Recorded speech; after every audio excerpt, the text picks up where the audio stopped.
Hey, bestie. First of all, Merry Christmas to everybody. I have a story time for y'all before we go to bed, but you have to go get your snack, okay? It's okay. You can have a late night snack. It's okay. Get off the bed and go get a snack, bro. Thank you. I don't want to hear none of that. I don't care if your back is getting big. Get that snack. Anyways, so there's this guy. Let's call him Mark. Mark submitted this story from something that happened to him a couple of years ago. Until this day, he has no explanation for it. And before this, he didn't really believe in anything haunted or supernatural, but now he truly, fully does. Hence why he follows my page. And let me just say, I like the guys that follow my page. I want more guys to follow my page. Wait. I realized how that sounds. What I meant was the girls obviously follow my page, but I feel like why can't guys listen to spooky stories too? I know I have a couple of guys that follow me. Or maybe you guys are silent watchers. So if you're a guy, comment under this video. So Mark is a corporate guy. Mark went to college. He has 2 masters. He currently works a corporate job and he makes a lot of money. However, he works all the time and he travels all the time. So around the holidays a couple of years ago, he ended up having to travel to this really small town because his company was expanding into that small town. And the town was basically like trees and cabins. Anyways, he doesn't stay at a hotel since it's Christmas. He decided to stay at a cabin, basically like an Airbnb, right? So he books the Airbnb and whatever, and he gets to the house. Everything is great. They even have a Christmas tree there. Obviously, Mark is completely different from this town. Like, he's like a city boy, and this town is like, I don't know how to explain it. Anyways, he gets there, he meets his Airbnb host. They spoke, he's very nice. The host tells him that the neighbors are very friendly, like they're very good people. But the Airbnb host kept it a buck with him and told him, let me tell you something. If after midnight, there's a rule in this town. After midnight, you never open your door. After midnight, if you hear people calling your name, you hear people singing, whatever you hear, you don't.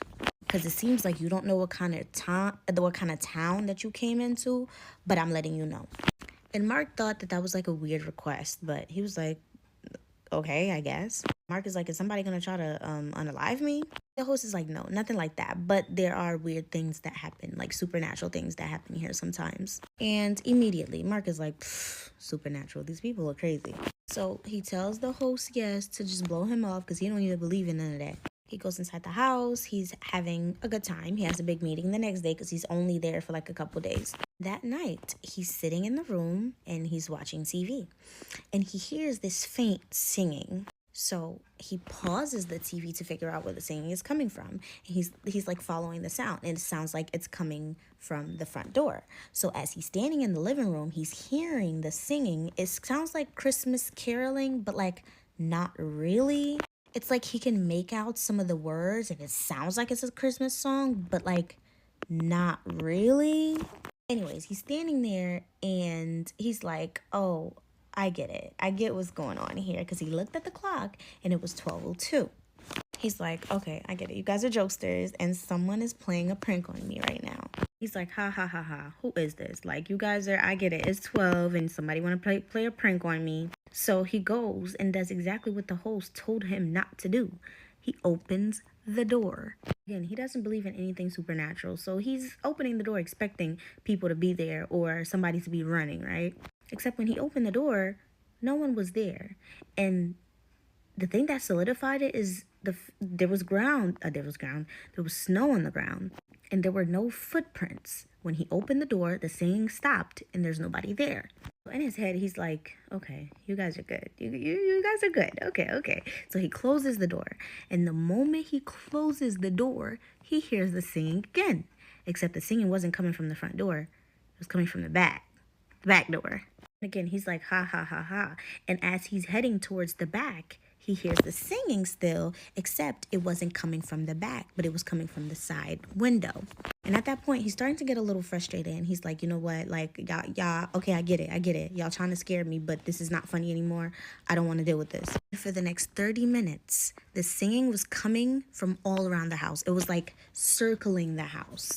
Ultimately, he decides to text the Airbnb host to tell him, like, hey, I don't know if this is a prank, but like, I'm trying to go to sleep. I have a big meeting tomorrow and this is not funny. he didn't get a response. And so he's like pacing around the house. And afterwards, the singing just stopped, right? So he assumed the Airbnb host saw his text and they stopped pranking him. So he does like a last minute all around the cabin check before he goes back to the bedroom to go to sleep. And then when he got to the living room, there was a shoe mark in the in front of the front door, but on the inside. And the reason why he knows it's a shoe mark because there was snow there. At that point, he's like, for sure, this is the Airbnb host pranking me because no one else has keys inside the house. And at this point, he's starting to think I don't even want to be here if this is the kind of guest. Like, you're childish. Why are you playing games on your guests? So he sends a very not so nice text to the Airbnb host and he goes back to bed. When he woke up in the morning, the shoe print wasn't there anymore. And the Airbnb host had replied because at nighttime when he texted, the Airbnb host was sleeping. And the host didn't even say anything, but I'm coming over. The host came over and the first thing he asked him was, did you open the door? Did you open the door for anything? Anyone? Did you acknowledge anything? Because I told you not to acknowledge anything. He was like, yeah, I heard singing, so of course I opened the door. I think you guys are pranking me, and I really think it's childish. And he starts going in, and then, The Airbnb host just stared at him for a few seconds and started to walk away and told him, hey, man, I understand you're not from around here, but you need to leave. Mark is like, what do you mean I need to leave? What are you talking about? The host is like, believe me, I'm doing this for your own good. I will refund you your money, but you need to go to a hotel. And at this point, Mark is furious, but the host is not entertaining it. The host just leaves. And sooner, he got a notification that Indeed said that his whole trip was canceled and that he will be getting a refund. So Mark is furious. He's like, what the hell? Like, why would you even do that to me? And the host lets him know he needs to leave as soon as possible. As you need to get going. So Mark is furious. He's about to write the worst review he ever wrote in his life. And as he's packing and he's angry, he looks outside the window. And there are two women standing there in all black. They had no faces and they were singing. Except this time, when they were singing, no sounds were coming out. He says he doesn't know how to explain it. They didn't have faces, but he could tell that they were singing, but there were no sounds coming out. And they were standing at the window. And that's when it really hit him. The host wasn't playing with him last night when they told him, you don't know about this town and you need to not open a door for anything. And he got the fuck out of there ASAP. He went and got himself a hotel and the trip went a lot smoother. But after that experience, he very much believed in supernatural because he started doing research about the town and he started finding stories similar. He even found some stories of people that didn't listen and didn't make it. Ooh, this story time was 8 minutes, y'all. I hope it gets pushed out. Every time I do a story time longer than 5 minutes, it never gets pushed out. It glitches. There's always something wrong. That's why I be doing parts. I don't like to do parts. I don't want to do them. But, whenever I don't do parts, something always goes wrong. But anyways, make sure you guys are subscribed to my YouTube channel. I just dropped a compilation video a few days before. So if you want to listen to story times from before without any interruptions, go ahead on there, subscribe, and go follow me on Instagram. All right, good night. I love y'all. And let me know what you had as a snack, okay? All right.